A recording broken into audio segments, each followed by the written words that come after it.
Good evening friends. आज हम पढ़ेंगे बृहत्तरी संहिता का तुलनात्मक विवेचन।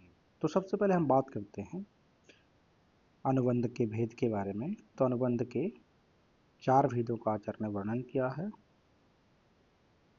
उसमें जो है अभिधेय, प्रयोजन, संबंध, अधिकारी। तो ये पहले पूछा गया कि कितने भेदों का वर्णन किया है, 4 भेदों का। चतुर्विध सूत्र। तो जो भी संहिता का निर्माण हुआ है वो इन 4 सूत्रों के द्वारा हुआ है। तो इसमें गुरु के सूत्र, प्रतिसंस्कृत सूत्र, शिष्य सूत्र और एक सूत्र, इस प्रकार 4 सूत्रों का वर्णन किया है।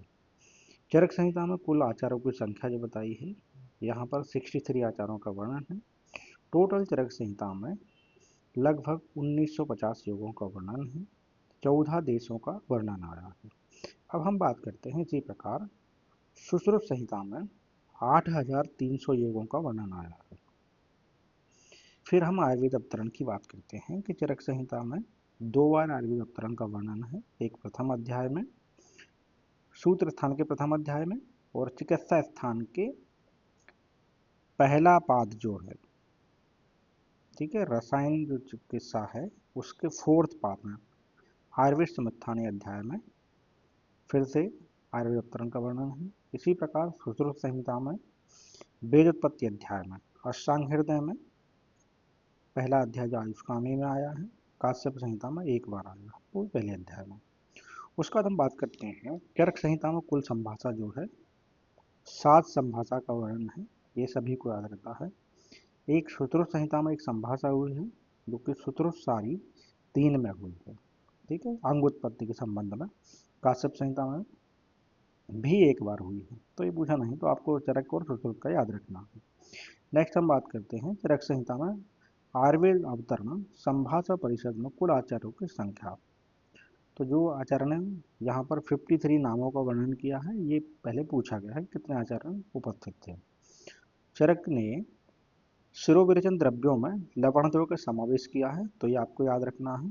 सैंधव 100%, 2 लवण का शिरोविरेचन वर्णन किया है। नेक्स्ट है चरक ने स्थापन बस्ती द्रव्यों में 10 मूल के सभी द्रव्य, 4 प्रकार के स्नेह और 5 लवण का समावेश किया है स्थापन में, ठीक है। ये सेकंड अध्याय में वर्णन किया है। चरक संहिता में कुल 28 जबागु में, अब 28 जबागु वर्णन है। उसमें कुछ अतिसार के भेदों का वर्णन है, जैसे पित्त, कफ, रक्तज और आम्लजन्य। यहाँ 3 प्रकार के अतिसार का वर्णन कर दिया है। चरक ने आरगवदी अध्याय में कुष्ठक ने जो प्रथम 6 लेपों का वर्णन किया है उसमें गौपित्त की भावना है, ये पूछा गया है। और उसको सरसव तेल के साथ प्रयोग करते हैं, ये भी पूछा गया, तो आपको याद रखना है।